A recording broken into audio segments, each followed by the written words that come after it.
So I have been wanting for so long for you to watch an episode of some of the shows that Danny and myself, and I'm sure Rich Phillips, who's doing tickers today for us, and Ty Walker, and all those guys in our wonderful generation known as Generation Kick-Ass. Rich is actually in France right now. Oh, he is. You're in France? Sitting right here. On, like, are you doing this via Slingbox? Yes. I haven't heard one ticker from you today. You should listen to them. They're all kick-ass. Yeah, they all sound the same. But that's all right. They're all kick-ass. They sound the same. Mm-hmm. There's a couple of TV shows out there that we've been wanting Mike to watch, and so we're going to do a sociological experiment here, where Mike is going to watch, over the course of the next 4 weeks, an episode of 4 of the most influential cartoon TV shows that have been out of the last 20 years, really. First, Beavis and Butthead. Then we will skip to Family Guy. Then we'll go South Park. Then we'll go Simpsons. You've seen 0 of any of those shows, correct? I've never watched an episode of any of those shows. All right. So your homework assignment last night was to watch an episode of Beavis and Butthead.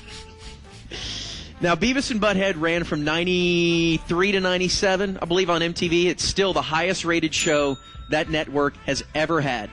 Ever. Like 8 seasons, wasn't it? I think it was shorter than you remember. I think it was only like 4 or 5. Yeah, it was like 93 to 97, like Corby Well, said. yeah, but they did multiple seasons in those years. Within though. it. Okay, yeah, you may be right.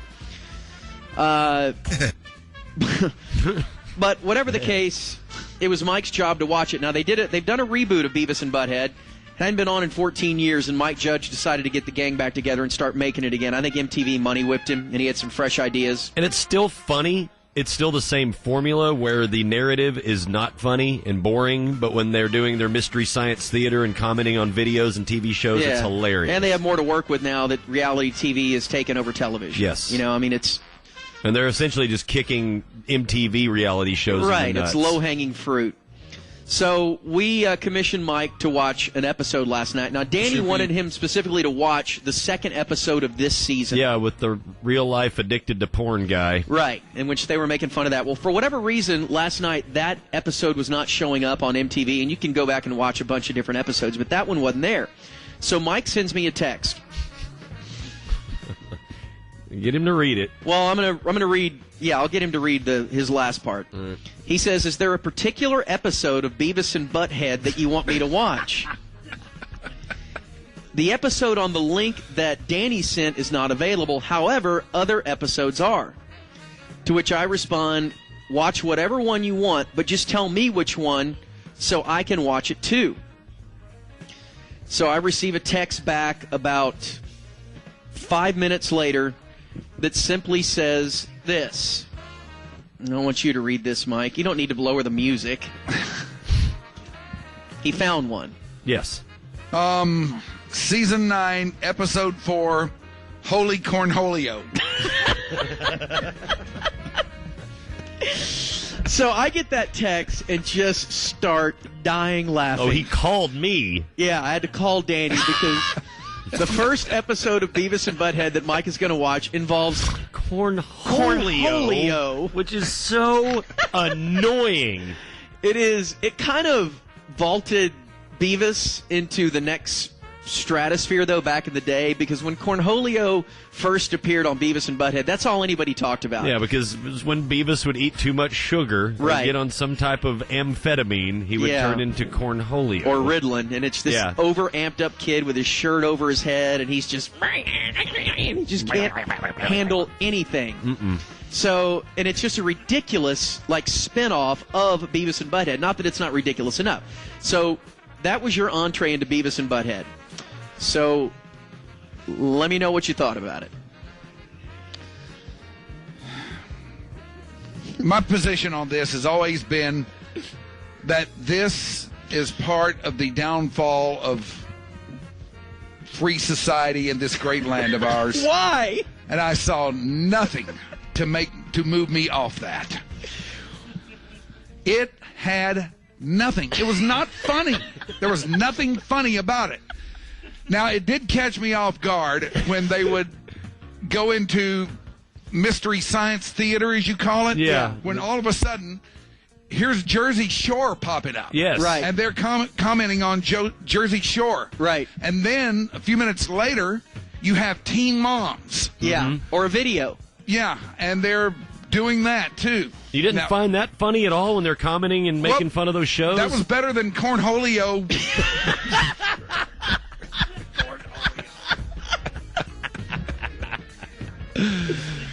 But, I mean, I thought, a show is supposed to be about, whatever it's supposed to be about, and that is the main thrust of it. Yeah.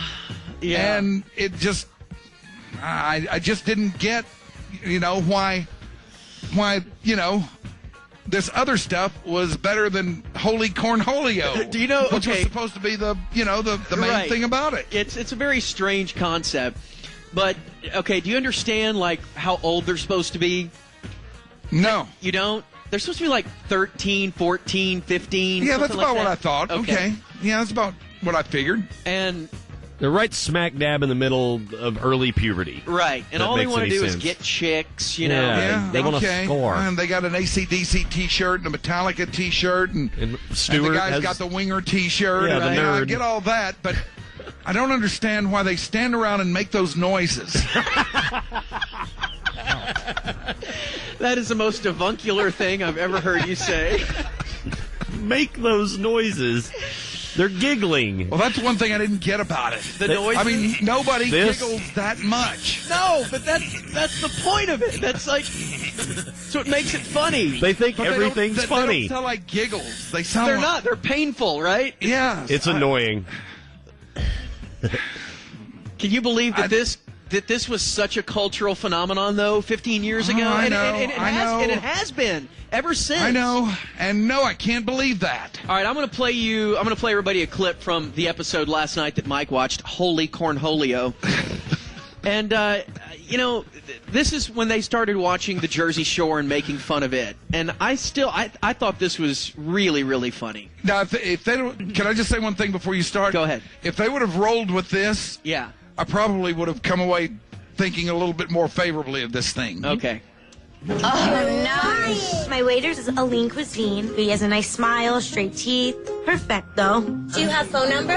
Yeah? Do you want me to have your phone number?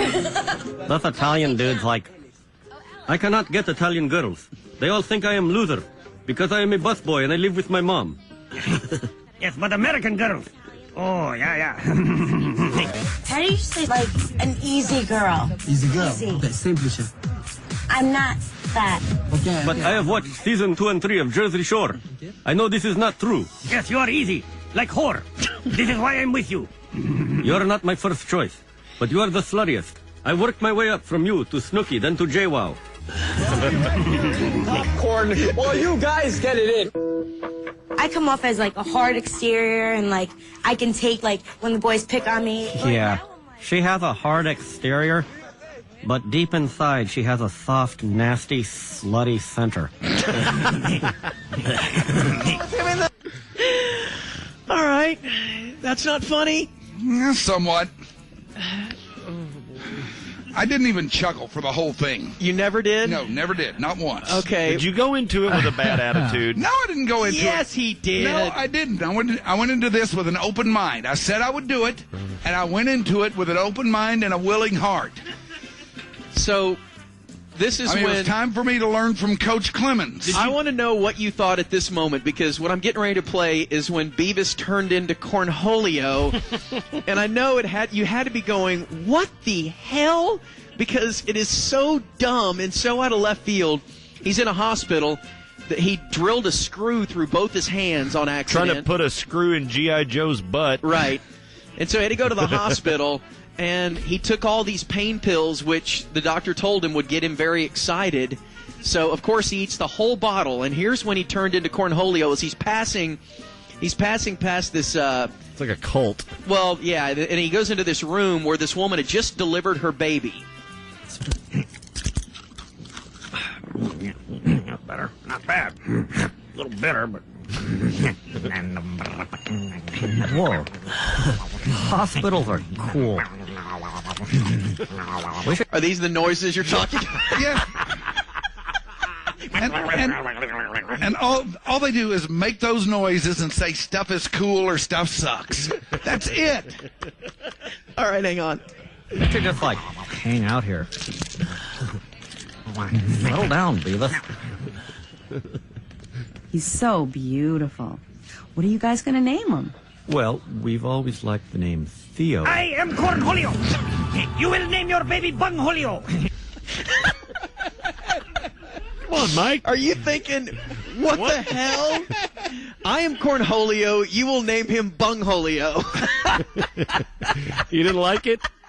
Didn't like it? No. All right. Did so- you not? No, hang But on. you know what? You left out one important thing. Mike, did you smoke out before you watched this? Oh, yeah. No. Oh, well, no wonder you didn't get it. All right, so here comes a good line from... No, I'm straight. Here comes a good line from Butthead. You had to laugh at this. Is he an albino? Julio Bungholio. He will be an albino and a gringo. Are you gonna feed him with your boob?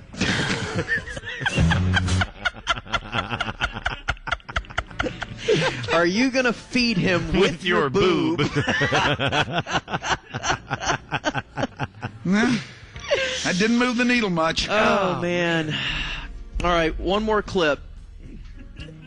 You didn't laugh when they were they were reviewing that ridiculous video of those black chicks. I have no clue where that video came from. Oh, and it's this what are they called? The Detroit something? dude, or... I don't know. And it's like these just low-rent chicks dancing. So bad. The video costs like a nickel, and they're just staring at it, like looking at each other going, what is this? And Butthead goes, is this the Real Housewives of Detroit? That was funny.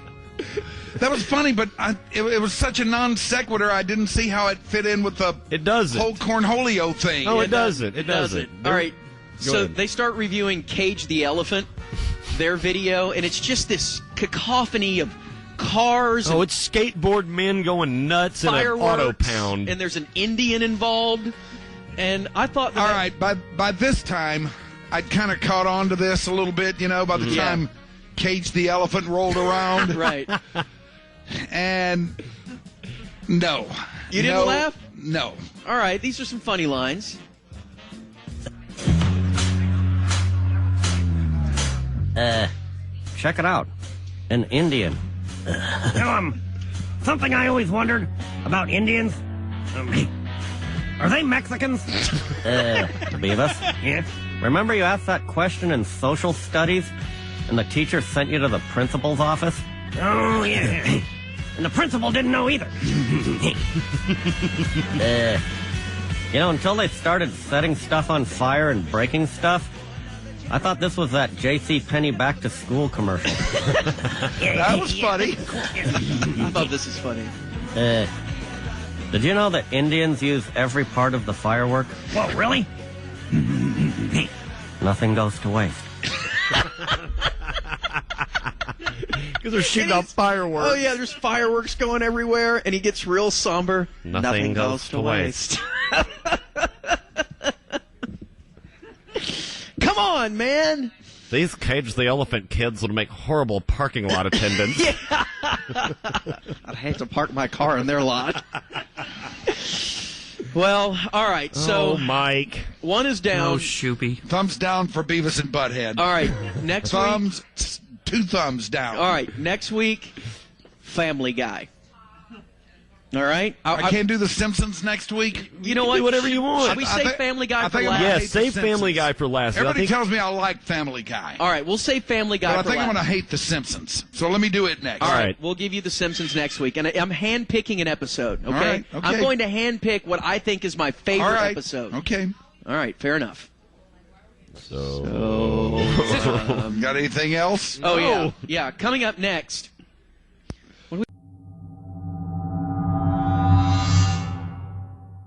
Four-prong project of watching adult cartoons for the first time in your life. And we decided to pick the four that have meant the most to the masses, over the last couple of decades, including, but not limited to, South Park, Beavis and Butthead, Family Guy, and The Simpsons. And you watched Beavis and Butthead last week and you absolutely deplored it, which I thought you would. There's no way in hell you would have ever liked that. Moved on to The Simpsons, though. Now, The Simpsons is an interesting case study for you because you have said for the longest time, and I've never really understood this statement, that they helped contribute to the downfall of society. Yes. And I don't know why you, having never seen it before, why you would ever have said that. I think and it's... you wanted me to explain this now? Yeah. Okay. Even though I hadn't seen it, I know enough about it to know the general tone of the show. And I think it sent an awful message to kids of that generation. Which was? It just made them... It just created a lot of back talk, a lot of sass in them, a lot of attitude that wasn't there previously. Right? Yeah, Fox attitude. I think you're basing this on Bart Simpson. I really do. Because we all knew Bart to be this kid that was kind of the rebel and all that, but... Okay, well, he's part of the show, so... Right. We're all on the hook for it. But I saw a clip of him saying, "Eat my shorts," and built it off of that. Yeah, but you have to understand that Bart is part of an ensemble cast. The main character in the show is Homer. But that's the thing. He's probably thinking the central figure and the head of the household is a complete buffoon with zero control over his kids and family.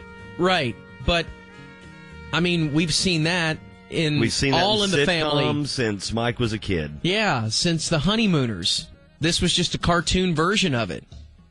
And Homer Simpson is just some sort of hybrid of all these characters that we've come to love over the years in sitcoms. Well, he was the main character in this episode last night. Let me tell you why I chose this episode. I chose season 5 because I think they were in their heyday back then. This is in like 1995. And Conan O'Brien was one of the executive producers. And matter of fact, Conan O'Brien wrote this particular episode. And I think the Conan years were the best years of The Simpsons. And I wanted the show to be about Homer. Because the best shows that they have are about Homer. And as I was saying, I mean, Homer is the main character in the show. No doubt about it. Ask anyone. And... You know, The Simpsons were my favorite show for a long time, probably up until like 2001, and then, you know, you change a little bit and other things pop up and you think they're better, but it was such a big part of pop culture back then. I think that's another reason you were turned off by it. It was everywhere. It was too much Simpsons. Well, I fall for things that are everywhere now all the time. But you don't like it, and you didn't like it even more back then. You were way against that type of stuff. You were. You didn't even know me then. Yeah, I did know you. That's why I'm bringing it up. You don't know me. You don't know me now. Okay. But, all right, so with that backdrop, the episode we chose was Homer Goes Back to College. And if you remember that one, it's a pretty classic episode where he fails, like there's a nuclear inspection at the plant. They single him out as being incompetent. Yes, and he has to go back to college to go to Physics 101 or Nuclear Fission 101. And the story goes from there. Physics, I believe, okay. 101. So, armed with that backdrop, let me hear what you think. Now, I hate this because he's already got it so slotted. Mm-hmm. And he has for 20 years. 20 years this thing has been on. Go ahead. What do you think I'm going to say? I don't know. I think you're going to say it wasn't funny. I'm going to say, I bet Mike says, it just wasn't funny. Well, as bad as I may have disliked Beavis and Butthead, this was twice as bad. Oh, my God! You are so high. Let him state his case. This is all subjective. Yeah, it is. Because I'll be honest with you, when Corby told me that this was the episode that he wanted me to watch, because I hadn't seen it in years, and I remembered watching it again, and what did I just say to you? I said, I'm kind of surprised you picked that one, because I was not overwhelmed by it at all. I saw nothing funny about it, for sure. Nothing. Not only did I not see anything funny about it, it did. At least I chuckled a time or two at Beavis and Butthead. Yeah. I was totally flatlined as I was watching there. Yeah, I only night. laughed out loud. I was completely flatlined. Or what would have been laugh out loud moments a couple of 3 times in this one. I almost chose the one for you, Homer at the Bat. Or I think that's what it was called, Homer at the Plate or something like that. Oh, so you could have incorporated baseball. But I thought that was too easy because there was an episode where the nuclear power plant softball team they got a bunch of ringers, and the ringers were Ken Griffey Jr., Jose Canseco, Wade Boggs, Mike Scioscia. The list went on. And they were all characters on the show. Yeah, their actual voices were. So I almost chose that, but I thought, how can I can't choose baseball. Mm-hmm. It's too easy. The thing is, with The Simpsons, you had no context for Mr. Burns. Like, just seeing, and Mr. Burns is the old man who runs the power plant. Right. You didn't find that that's who we compare you to, is Mr. Burns. No. Mr. Burns, for my money, is the best character on the show. I thought Mr. Burns had nothing. And you didn't like it when he tried to do a mob attack on some guy and couldn't even lift the baseball bat? He's like 100 years old, and he tried to pull... Let me have your cord over there. I have some audio that I want to play. You didn't like his ambiguously homosexual sidekick Smithers? He didn't know that. There wasn't enough context gay to tension. it. No, there was no context in this. And I didn't get... that's the thing about these shows is just watch it. And I don't know if that's fair or not. And it just seemed like a bunch of non sequiturs stuck together. The way it moved from scene to scene, and one minute they're at the plant, the next minute they're doing something else, and then they're at home, and then they're back at the plant again, and I don't know, I just didn't detect any normal logical flow. It's a cartoon! Of course there's no logical flow to it. Beavis and Butthead had more than that. But Beavis and Butthead, the vignettes were more confusing on that show than this, when you're going from Mystery Science Theater to... All right, take the Mystery Science Theater stuff and just look at the story, and it had more flow than this. Okay, I completely disagree. Again, the fact is you've never seen this show, and there's really no way to explain it unless you watch 4 or 5 episodes at least. It's like watching one episode of The Wire, and you're like, what? Really? What just... I don't think The Simpsons is quite as complex. One episode of The Wire made me want to watch more. You know what I'm saying, though? I have no desire to watch more. I'm not saying you need to watch more to have more context of these characters, because these characters, and I know you don't believe me, there's a reason this has been on for 20 years. You understand that, right? I guess. No, you don't. You have to understand. If something has been on that long, all right, there's something there. Somebody out there gets it. Somebody out there likes it. Hundreds of millions of people. Okay, yes, like I say, somebody out there likes it. You have some snips to play? I'm just not one. So, Mr. Burns... Oh, we got some snipples here? Some snipples. Homer can't get in. He can't pass. He can't get into any college. Just won't get accepted anywhere. So Mr. Burns says, it's okay. I have a chair on the board at Springfield University. So he meets with the board of Springfield University, and he pulls the untouchable scene when De Niro, a.k.a. Al Capone, pulls the bat out and starts to beat the living crap out of the guy for not being a team member. It just so happens I have a chair at Springfield University. Mr. Chad can do that voice. Mr. Burns, but I must object. This Simpson is not qualified. I see. Well, fellas, I look at the admissions board a lot like a baseball team. You all like baseball, don't you?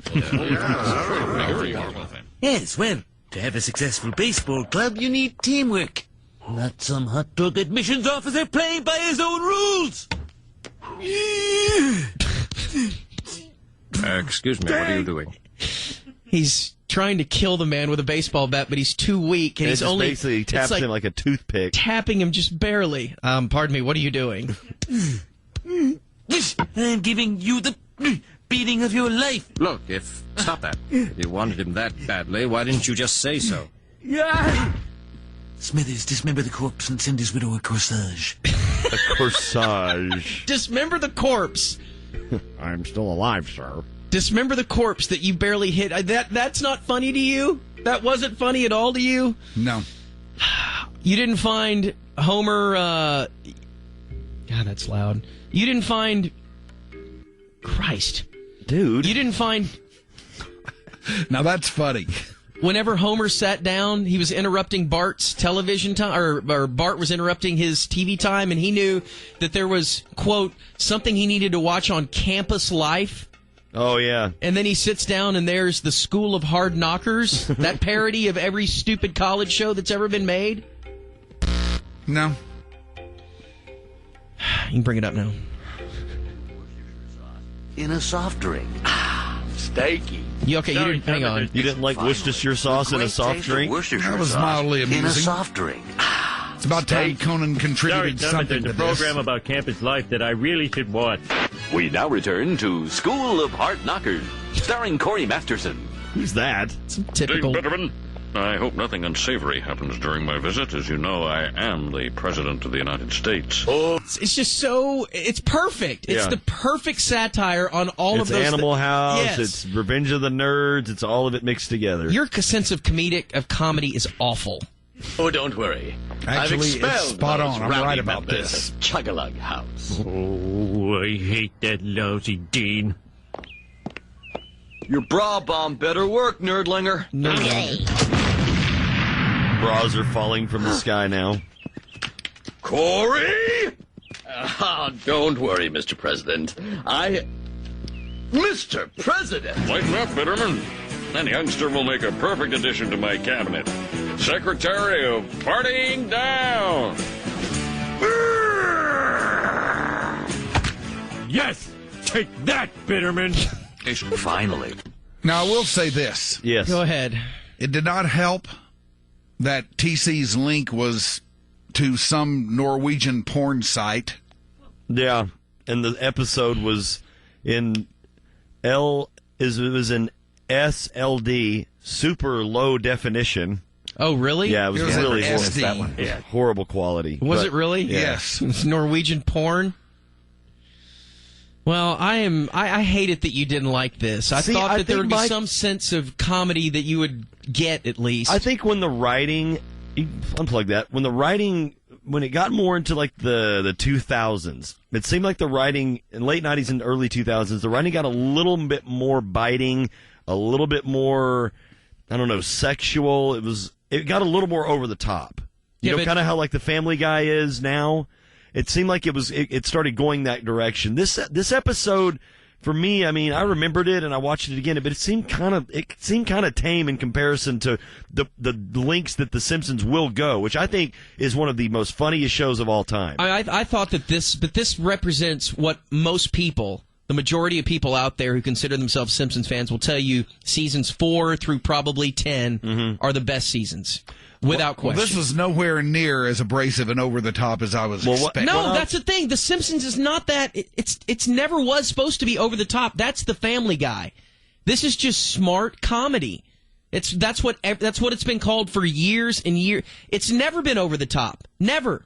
I'm not going to tell. I saw neither about it. I'm not going to tell you, Mike, that you will ever like this show, but I'm telling you that there are a lot more funny examples, I think, than that. That may be a good all-encompassing example to represent what the show actually is, but as far as being even close to the funniest that they can be, I thought it was pretty lame. You didn't laugh when Homer pulls up to campus and yells nerd as loud as he can? Like, that's what he thinks college is? Maybe it's because you didn't go to a real college and you never experienced that. I went to UTA. That's a real college. Yeah. Yeah, I thought that was one of the funniest scenes ever. We're going to play it real quick and we can leave. Hurry. Don't have time, honey. My first day of college. I wish my father was alive to see this. Hey! How long have you been back there? 3 days. Funny. Nerd! That isn't very nice. Marge, try to understand. There are 2 kinds of college students. Jocks and nerds. As a jock, it is my duty to give nerds a hard time. Hey, pal, did you get a load of the nerd? Pardon me? Brilliant. Brilliant. And you didn't like the dean? Just don't see it. Sorry. God. All right, what's next? South Park? Hero. Let's do South Park and then Family Guy. Yeah, we'll do South Park and Family Guy. Now, these are the 2 over-the-top shows. You want over-the-top, and you want something. I don't know if I want to. You want something that's responsible. I don't know what I want. You want something that's quote-unquote responsible. How could this, something that you find to be wholly unfunny and not over-the-top, be the downfall of society? Because it created attitude in kids. What kids? Who? Young kids. Kids are about kids. Me? No, not you. That's my generation. No, younger talking than about you. like 8-year-olds. Yeah, I'm talking 8-year-olds weren't allowed to watch that. Parents. They were not allowed to watch. Well, they The weren't Simpsons allowed to back watch then. it, but they watched did. it. Okay. Yes, they did. You know what? Totally This all goes back to when your daughter was that age and she had some friends that you considered snarky. Or skateboard men. Walking around the house and you're like, that damn Bart Simpson, he's ruined it all. That's exactly what this is. She didn't watch this. I know she didn't. But her friends did. Yes, her little boyfriends did that were little and attitude. What up, Reiner? What are you doing, man? I don't remember her having. Why don't you go get me some chicken? I don't. As they drop an ollie on your dining room table. Right. As they skateboard through your house. She didn't have any friends like that. An ollie. All right, we're early. Oh, my God. You're a jerk. Yeah, we're early for 6 o'clock. He's mad at you. He's mad at me? Yes, you're a real jerk. Well, he's going to have to get glad. Because you know what? The Simpsons sucks. It's 5:37 here on The Ticket. Best price! All right there in front of you. Yeah. Now, you thought, Michael, when you reviewed The Simpsons, you said that you were shocked that it wasn't as, controversial, out there, edgy. And I've tried to tell you for years that it just kind of is what it is. It's smart comedy. Now, whether you think it's funny or not, that's subjective, of course. But if you do think it's funny, you think it's very smart. You don't necessarily think of it as being edgy or out there or risky. I was told it was all that. See, you were misled. You were very much misled. Now, South Park and Family Guy, you want edgy, you want out there, you want controversial, you want the Parents Television Council breathing down your neck every week, you want minority groups, you want special interest groups, you want religious groups up your shorts every single week. Here you have that with South Park and what you'll see next week with the Family Guy. Mm-hmm. You understand now? I mean, obviously, from what you saw with South Park, is it not light years? And I only gave you one episode, and I did give you a controversial episode. Is it not light years, though, different from The Simpsons as far as its edginess goes? This isn't even edgy. I will say this. Let me just say this. Okay.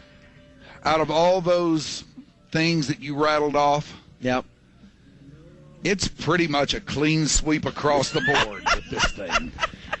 But didn't you also find that they are very smart as using satire to make pretty much a social commentary in every episode? Yeah, that was very transparent. Yes. I would like that have been a little bit more subtle about it. But that's their bit. That is their bit. It's right in front of your face. Let me ask you, though. Did this air on television as I saw it? No. As you saw it. As I saw it? No. Are you sure about this? The N-word was said on television, but there's some F-bombs in there, too, that if you saw those, they obviously did not air. Yeah, but the N-words were there. Yeah. And there's a couple of GDs and stuff. They can say that. This aired on network television. On Comedy Central, yes. Yes. Not network, not Comedy network. Central. All right, on cable. They can get away with a lot after, I think, like 9 p.m. Now, the episode that he is talking about is, I think, it's called Apology to Jesse Jackson. Yes, but that's it's what also it's officially known as the Wheel of Fortune episode. Right. It is one of the more infamous South Park episodes ever. It's from season 11. Just a couple of years ago. I think 2007 or 2008 was the official year. But I wanted, with The Simpsons, I gave you a pretty innocuous episode. Mm-hmm. With this, I wanted to go totally opposite. Not that South Park has any really just pulled back episodes, but this one is as out there as it gets. And it starts off, the very beginning of the show, now South Park, if you haven't seen it, and you kind of get the gist of it, it's a bunch of kids that go to elementary school in a little town in Colorado, and it's just about their little world and their parents' world, more so about the kids than anything else. But one of the kids' parents in this episode is on Wheel of Fortune, and he starts to play Wheel of Fortune, and he gets caught in a very unfortunate scenario, and this is how the episode starts. Oh, I got to play this myself. Yeah. Come on, Corby. Here. Per your request. Yeah. No, I got to play this. Thought you had it together here. Get it together, lunch meat. And now in 3, 2, 1, we're going. And now back to Wheel of Fortune. All right, Randy, congratulations on making it all the way to the bonus round. Thanks, Pat. Well, let's see if you can't make everyone proud. The category is people who annoy you. Okay. As always, we give you the letters R, T, S, L, and E. We just need 3 more consonants and a vowel. Okay, I'd like a B, an N, and a G. And the vowel? An O, please. Okay, well, looks like you're going to get a lot of help here. Category is people who annoy you. Audience, keep quiet, please. All right, at this point on the screen, on the Wheel of Fortune screen, you see the letters turned around. And so far, with all the letters that were given to him and that he wanted, he has N blank I G G. What? No. Wait. Oh, good Lord. Careful. Oh, God. What are you doing? Sorry. Better dump that. No, it's too late. Nah, Sorry. I'll just mark it. I'm not a good speller.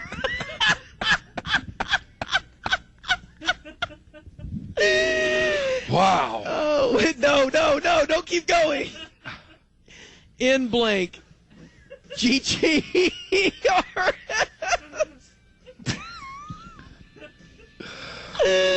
So you get it. And the category is people who annoy you. Now, this is a white guy. People who annoy you, and there it is right in front of you. And he has this look on his face like, oh, no. Yeah, and Sajak's like pressuring him. Yeah, the cameraman is black and kind of peeks around from behind the viewfinder and is like, don't do it. Yeah, So here we go. 10 seconds, Mr. Marsh. I know it, but I don't think I should say it. 5 seconds, Mr. Marsh. All right, I'd like to solve the puzzle.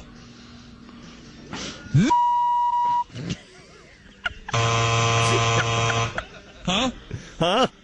Oh, naggers, of course. Naggers. And so it is my... Oh. All right, so there is boy. your first introduction to South Park. Please, for the love of God, did you not laugh? I laughed a couple times at this one. You did. This is quite a bit better than either The Simpsons or Beavis and Butthead. Did you laugh at that scenario? Yeah. That was one of the times when I did. Was this how excited he was with his answer? Yeah. All right, I got it. I've got it. Blank! And he was so excited. No, I'm sorry. It's naggers. Oh, yeah. Huh? Yeah. What? Oh. Yeah, naggers. So the rest of the episode is about Randy, the dad, trying to make amends with what he has done to his family, to the black community, to everybody, with his offensive shouting of that word. On national television. Now, also, do you not see the genius in that scenario of having the gall to set that up that way? Like I say, this is quite a bit better than either of those others. Okay. So, I don't know if it's anything that I would routinely watch, but if I had to watch a cartoon and the options were the 3 that I've seen, definitely this one. Right. Now, again, it's social commentary, and it's all about him being called out in public. Everybody that sees him now says, oh, there's that N guy. He said the N word, and now he's referred to as the N guy. So much so that he almost thinks of himself as a black guy because he's being persecuted and being called that, the N guy, just like they're called the N word. So it's not very subtle, as you said, but it's still really funny. So he apologized to several groups of people, including an all-black assembly. And there's probably about 300 black guys in there, in this assembly. And this is Randy the Dad's apology to a 100% African-American group. And so it is my honor to announce today the Randy Marsh African American Scholarship Foundation. It is my hope that this foundation will prove my commitment to the education of African American students and erase once and for all my identity as the guy. And he says it in front, yeah. and then there's like this big pause, and they pan to the crowd, and everyone's eyes are like 50 times their normal size staring at him. Like, really? You just said it again? You really don't know how hard it is to be constantly reminded of something lame that happened in your past. I mean, I just want to move on from what happened on Wheel of Fortune, you know? And when people call me guy, they're bringing up a painful chapter of my history and all the negativity that went along with it. You can't imagine how that feels. Is this serious? Anyway, here's to a new start for us all. For us all. For us all. Is that end guy serious? All right. What other parts did you laugh at? I don't know. I'd have to go back through it. It was kind of disjointed the way I had to watch it because I had to stop and start. Yeah, stop. There was a lot of starting and stopping, but there were other parts that were pretty funny. Did you laugh? I thought when they brought in the midget to speak at the assembly, that was funny. Did you? Because, I mean, they will play up stereotypes, and their animation, it's not. It looks like it's real homogenous, but when they bring on different characters like that, the little person, it is so obvious that his drawing, his little caricature is so far more stereotypical than anything else out there. And the fact that Cartman, when they brought him out there, laughed at him like Robert De Niro did in Cape Fear in the movie theater, just could not stop laughing at the way this guy looked. I was getting a laugh out loud moment, too, there. I thought that was really, really funny. So overall, you give this what? Would you be willing to watch another episode of South Park? More willing to than either of the others. So if it was on and you were flipping channels, you might stop down and just kind of see what the theme of the show is and where they're going? I might. Whereas with the others, I would not. You wouldn't even bother with either one? No. See, this is all coming to fruition, my prediction of which one the order that he would like them in. Yeah.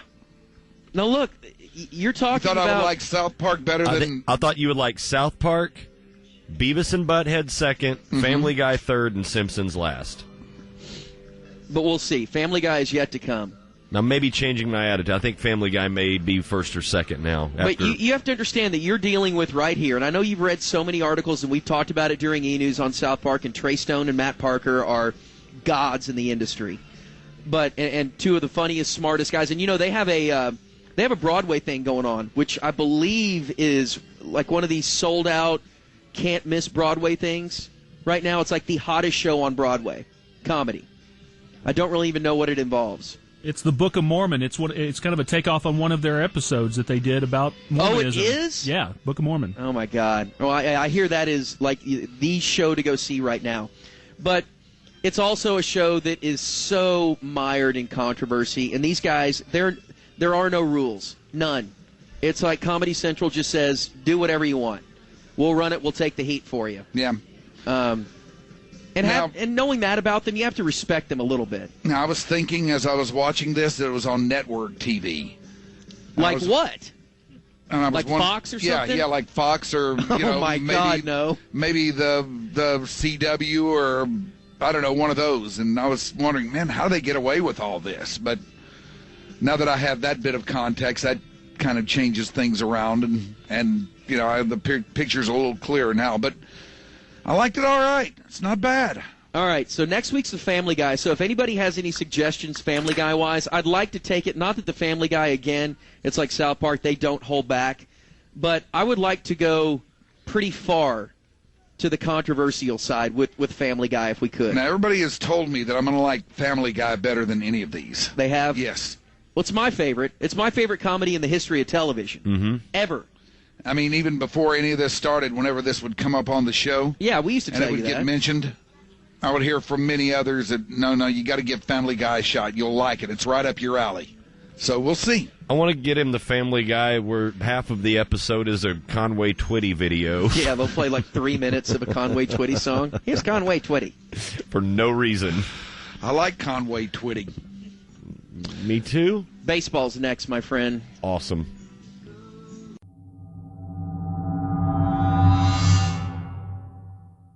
I watched my first episode of Family Guy last night as we continue our experiment, our cartoon experiment. We're concluding it today. This is it, buddy. This is it. You have watched the 4 most significant adult cartoons over the last 20 years, really. Kiss it. Unless you want to have a round 5 with Aqua Teen Hunger Force. No. Or Robot Chicken. You don't want Mike to try to get his head around a talking meatball? No. Meatwad? Yeah. No, I don't. There's enough in this for me to try to get my head around. All right, so you watched, what'd you start out with? Beavis and Butthead, which you hated. He didn't hate it, but it wasn't. Yeah, he did. He hated it. You The hated Simpsons, it? Which I hated worse. Hated worse. Last week was South Park, which you were. I was, I warmed up to it a little bit. You were okay on South Park. It had a little something. Now I see the appeal. This is, according to most, this is the holy grail of adult cartoons. This is the thing that has gone above and beyond anything that's ever been made in the way of adult cartoons. It is Seth MacFarlane's Family Guy. There is a reason that Seth MacFarlane is probably the highest paid TV exec in the business. I don't think there's anybody else out there that makes more money than him because of his cartoon genius. I know he's the only guy out there with 3 shows that are all fall under his umbrella. Tyler Perry may have something to say about that. What does he have? Everything that's black. Yeah, everything on Blah-La-Vision he's got. Okay, may give you Tyler Perry. But Family Guy, for those who don't know, first off, it's my favorite show. Now, I say that because that's a strange term, my favorite TV show, because I obviously love Mad Men and Breaking Bad and Boardwalk Empire and shows like that we talk about all the time. But those are different. I guess this is my favorite escape show. Where I can sit down and watch it, and I could watch the reruns on Cartoon Network 1,000 times, all that stuff. Mm-hmm. So this is it. We saved this last for a reason, and we chose the episode from Season 7. It is simply entitled, The Juice is Loose. Okay. And it is the episode where Peter, the father, the patriarch of Family Guy, Peter Griffin, right? Yes, Peter Griffin cashes in an old, basically a raffle ticket that he won from 1989 that allows him to play golf with O.J. Simpson. There's a lot more to this episode than just that, but armed with that info, Mike Reiner, the floor is yours. Now, hey, real quick. Now, we had to explain to Mike that this show also involved a dog who is part of the family that speaks English and a baby that talks, but no one can understand what the baby says. Except the dog. Yeah. And there's one other thing you didn't tell me about that I found rather alarming. The dog's name is Brian. Yeah. A dog named Brian. That's kind of the point. They couldn't come up with a better name for the dog than Brian. Brian is Seth MacFarlane. That is Seth. Okay, he kind of gets his point. He's overly intelligent, overly pompous about his intelligence. Has a horrible drinking problem. Yeah, seriously, this is Seth MacFarlane, a drunk, somebody who loves big band music, kind of the voice of reason on the show when it comes to certain things. Mm-hmm. He is Seth MacFarlane, and that's Seth's little conduit on the show. And the dog. Dog, the talking dog. And I mean, imagine writing this and trying to pitch it to TV execs and making it work. It's insane. But it does work, I guess. Was this like his first hit? One? Yes, first show. So okay. Well, everybody had told me that out of these 4, this was the one I was going to like the best. And in addition to that, people had told me time and time again through the years that I really should be watching this. That when they watched this, they thought of me. If there was ever a show, cartoon-wise, yes, and I've told you this too, that I think that you would appreciate more than anything, it's this. Yeah. And on the whole, I did not hate this. You didn't? No, I didn't. I'm surprised. I didn't.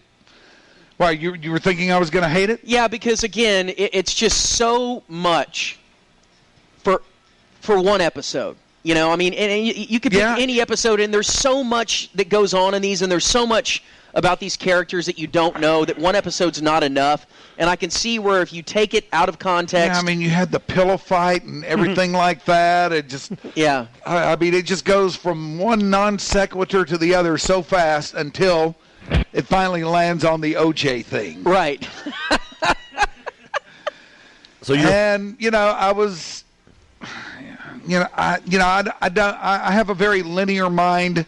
Yeah. I don't like to wander too far off course, although you'd never know that from this show. Right. Good Lord. That's what this show's based on. But what I like to do it, but I don't like to watch it. Okay, How about that? Better. Well, never mind. Anyway, where was I? You're wandering off, I guess. Yeah, you're wandering off. Okay. Being nonlinear. You're being ironic, Soupy. Come on, Soupy. All right, Soupy. But no, I didn't hate this at all. Okay. You know, Did you like it? Probably about as much as I did South Park. Did you like it? Smile. Did you laugh out loud? No, I never laughed out loud. I don't think I ever really smiled, but I appreciated the humor. You know, it's crafty I appreciated the craft of humor that was being applied here. Now, the thing about Family Guy, it is so incredibly controversial, and it gets in trouble all the time for stuff that it does, and making social commentary, yeah. And it's dark. It's incredibly dark. Now, yeah, thank you. Nice work, Soupy. And it got dark right off the bat. Now, I had to call Mike and tell him, like Danny said, about the talking dog and the talking baby. Quagmire's horny. And I also had to tell him that really about 50% of the comedy... Did Daddy call you and tell him you better call me and warn me about that? No, I was like, oh my God, I got to tell him. But because he called me back with that about 3 minutes after he hung up the phone telling me from telling me what episode to look for. Yeah, and then I had to call him back to remind him that there's something in this show called The Cutaway. In which, if you've never seen the show, they'll be talking about something. Let's just say they're talking about a wedding. And one of the characters will be like, God, I hope it doesn't turn out like that marriage we saw from so-and-so. And then they'll flash back or cut away to what they just mentioned, another wedding. And it'll be a little 10, 15-second clip concerning what they were talking about. Or a 3.5 minute clip. Or 3.5 minutes for that I think I've matter. got an example. You do? Merle Haggard with I Kissed My Sweetie with My Fist. Coming up next. All right, here's one. Let's jump that.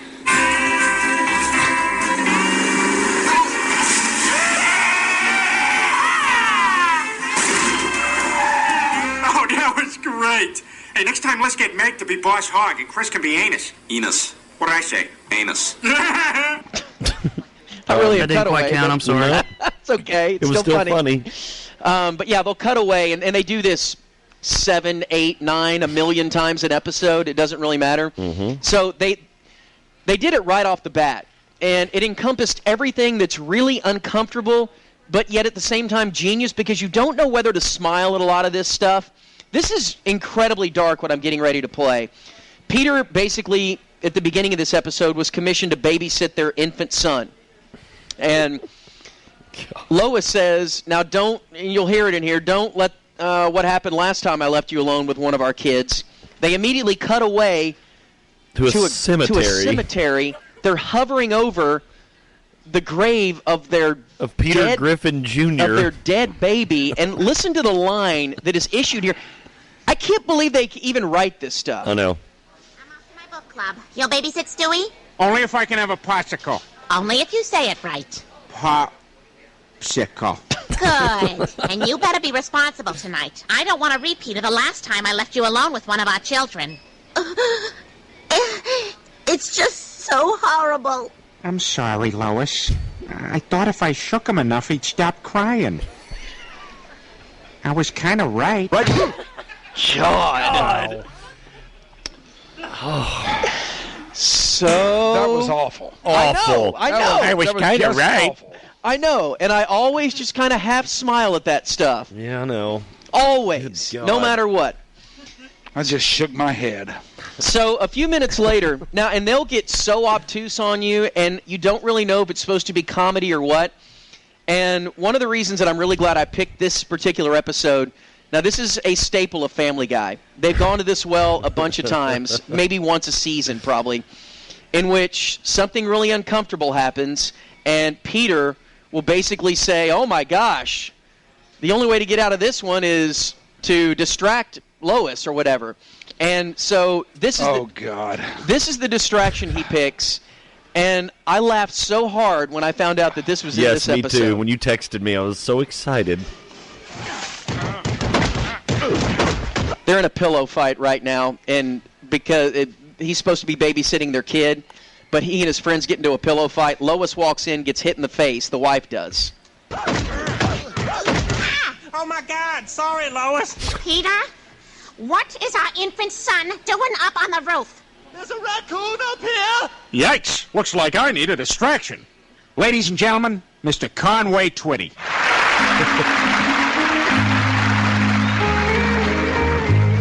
So not only do they cut to a Conway Twitty video from 1975, they play the whole damn thing. 3 minutes of Conway Twitty staring at you in the face with his terrible haircut and his awkward microphone and his bad teeth. The whole thing. That was unbelievable. You never smiled at all during this? If I did, I was smiling and seeing Conway Twitty. Yeah, but it's genius. I mean, it's commitment to the bit. That's part of it, though. Yes, it is it's very Andy Kaufman. Yeah. Where not only were you going to cut away to Conway Twitty, you're going to play the whole song, and you get to the point where you're like, easy there. You can't look away because you're wondering when they're going to stop. Else hear that? Yes, he almost said something You're bad. wondering when they're going to stop or if they're going to stop. It's like when Peter bumped his knee or whatever and hurt his leg and kept going, kept wincing at it. Yeah. I mean, it's brilliant. So then, finally, O.J. Simpson comes along. Now, Peter was not aware that O.J. Simpson was up on double murder charges. Was this in the news? Yeah, he had no idea. He just didn't watch the news in 1994, I guess. But he gets to play golf with O.J., and his friends, one of his friends is a cop, and his cop friend says, you know what, let's wire you up and get you to make O.J. confess that he did this. Good idea. So they're all in a van outside the golf course. Peter's wired up, and within 5 seconds of meeting O.J., he starts getting right to the point, trying to get him to confess, and I thought this was brilliant. Hi, are you Peter Griffin? Uh-oh. You play it. Nice to meet you. Come on, let's tee off. Damn it, will you look at these golf shoes? They're all scuffed up. My wife was supposed to polish them, but clearly she forgot. Man, sometimes I just feel like I could just stab her repeatedly. White women, huh? Jewish waiters, too. I got this Jewish waiter one time. He was awful. Didn't tip him. You ever do anything bad to a Jewish waiter? What's that, Peter? I'm sorry, I was focusing on my drive. I mean, it's just... I'm sorry, Peter. You didn't laugh at that? It was funny. Man, white women. Man, white women. And Jewish waiters, too. I mean, it's just so... It's so in your face. You ever do anything bad to a Jewish waiter?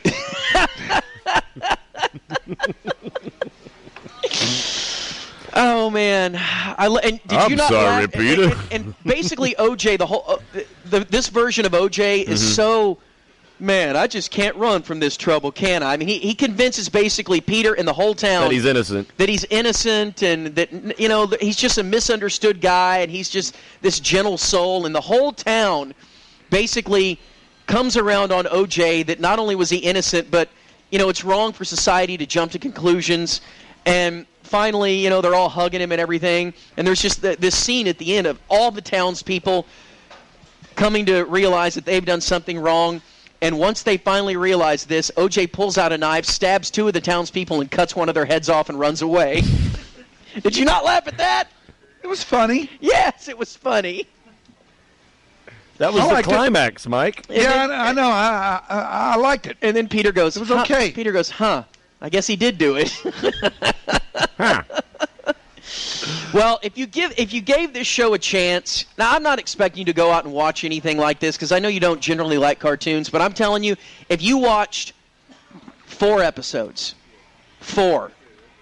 I like baseball and cop shows. I know you do. I know, and you're just so set in your ways. But, you came around, you were convinced there are so many things that you have come around on since we started working together, like sushi and the iPod. Mm-hmm. Right. And black women, black people for that matter, homosexuals. You've come so far that homosexual. Just try a little bit harder, Just accept this one thing. Watch it a little bit and just see where it goes. I don't want to watch it anymore. Yeah, you do. Soupy. No, I don't. I don't want to watch it anymore. Is the point of this to make me watch one of these every week or make me watch all of them all the time? No, just to see if you would like anything about it. Okay, well, I liked a lot about this and South Park. Real quick, rank them from favorite to least favorite. All right. I think South Park is on top. I knew it. Family Guy second. Beavis and Butthead third, and The Simpsons last. That's exactly what I predicted before you started this thing. No, you had Family Guy last. I didn't have Family Guy last. Yes, you did. Last? Yeah, you did. You thought he'd hate it the most. Maybe I did. Yeah, the AP preseason ranking had them last. Yeah, they did. All right, well, there you go. Congratulations, Mike. No, thank you.